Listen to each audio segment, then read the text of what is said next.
So one thing we wanted to do before we left to go hit some corners and stuff up in the mountains is install this Metra single-din head unit surround, basically.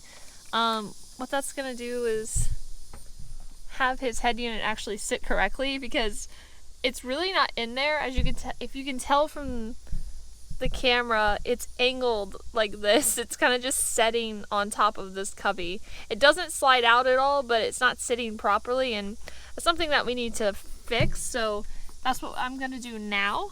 We just have to put the unit in and lock it down. Alright, so once you slide that in, you're gonna want to pop these supports up to hold it into place. And same on the bottom side, you'll just have to get a long screwdriver and flip them up. Here's what it looks like. Very sturdy, it's not moving. Woo! Alright, now we can get rid of this. Boom! Looks nice. What you think, Ty? I think it's great just for the main fact that my radio isn't tilted like this anymore. You can't move it either. Look. Oh my god. It's snug up in there. I don't know what I'm going to do with myself. So now I just got to put the console in and then we're done in here. What I'm going to be doing is doing a compression test. So the very first thing I want to do, I actually have the engine hot as well, just to make sure that everything, like a normal driving situation, I'll be able to get it. I'm going to remove the first spark plug, throw in our compression tester, and then also unplug the cam angle sensor so that the car won't start. We'll crank it over a few times and get a reading of exactly how well the compression is. Okay, so here's cylinder 1, and we're going to see, Tyler's going to crank it over. What do you do, like 4 times? Yeah, just about. It's really for like 4 seconds. Here we go. 3, 2, 1.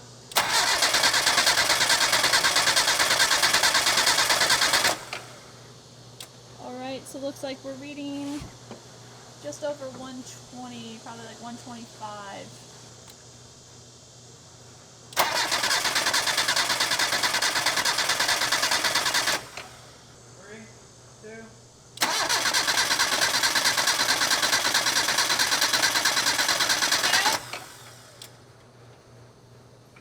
So that one's the same as cylinder 1. Okay. 3, 2.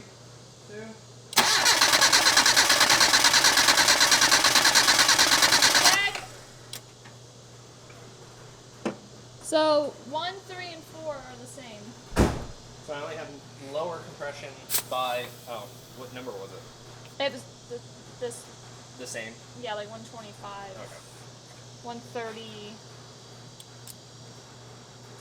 Okay, and basically all that's going to mean is that the piston rings themselves on cylinder 2 I think it's 130. are more worn.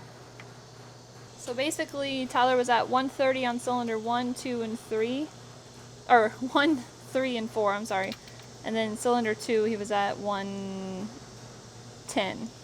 And for those of you wondering, we're just using a compression tester from Harbor Freight. I think it was like $20 or $30. I think it was 15. Or yeah, something. It's not It that was cheap. expensive. Yeah. Actually, the whole reason we're at my parents' house is so we can get a level ground, because at my house there is no level ground. I don't even think our garage is level.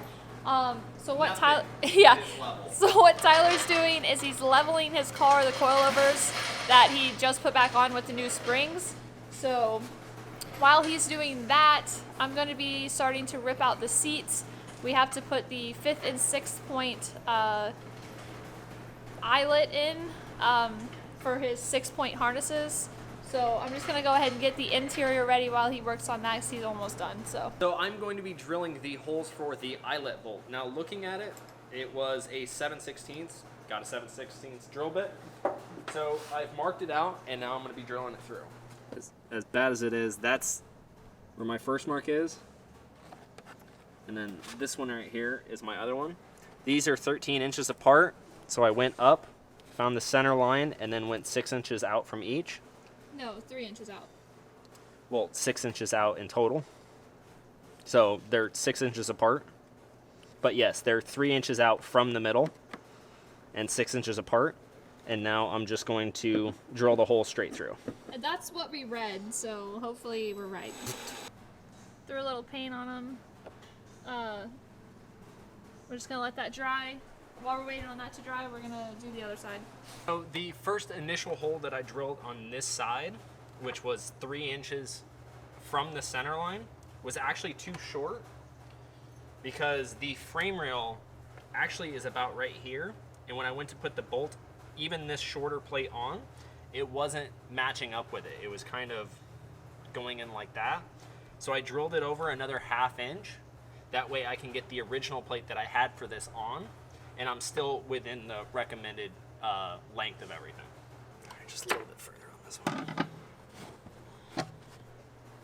Tyler's pretty much got it set up. And the carpet cut. Just don't look here or some here. It's Can't great. see anyway, it's super freaking dark. There.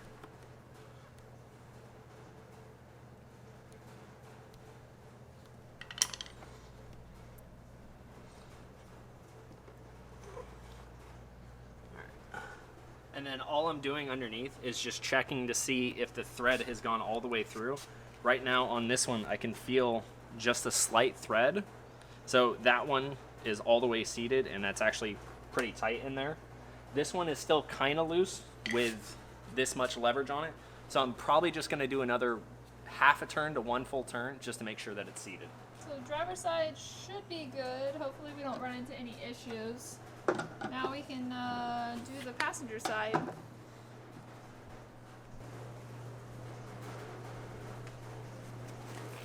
Alright, so what I'm doing now, since we got some of our seat rails one set powder coated, taking these off his seats and putting the powder coated ones on.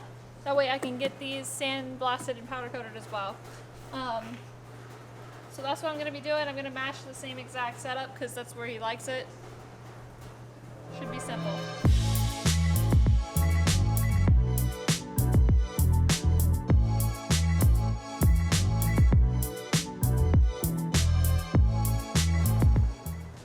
It kind of sucks because part of me wants to have more angle for where I sit, but my head would hit the bar. Yeah. True. Ooh. Oh, it looks so good. Yeah, it does. It blends with the seat so well. It looks so much better in my opinion. But we all know I like black.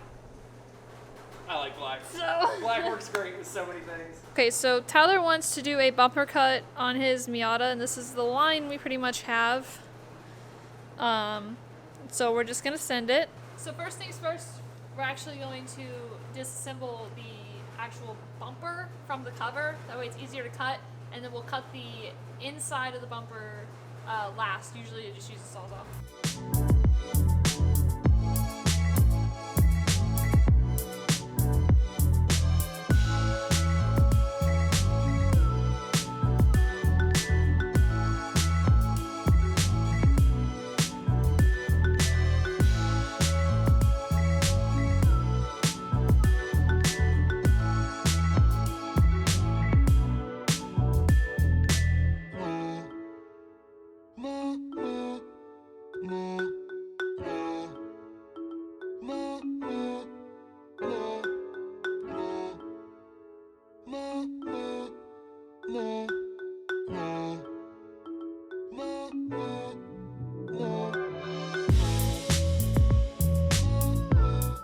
Also, something we wanted to do before the trip was get these Delrin bushings on for the doors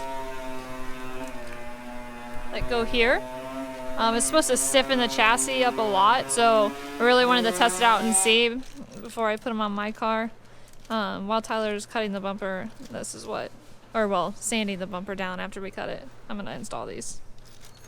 Just gonna start the thread, and then we're gonna close the door and make sure it lines up, and then we'll tighten it down. that's pretty much where you'll want it.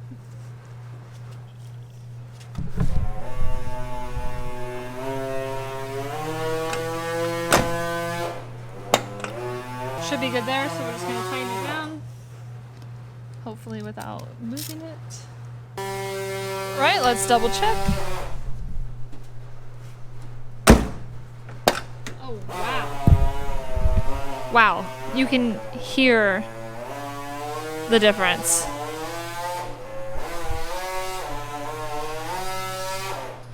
Listen to this. Sound better? Sounds a lot better. Here's OEM. Okay, so it's on now, so listen to the difference. I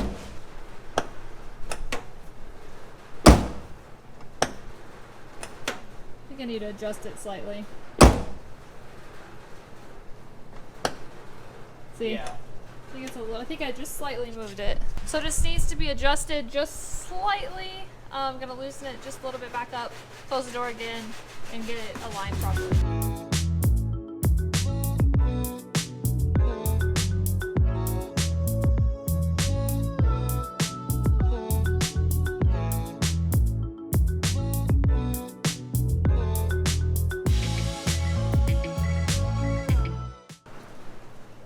Oh yeah, looking much better.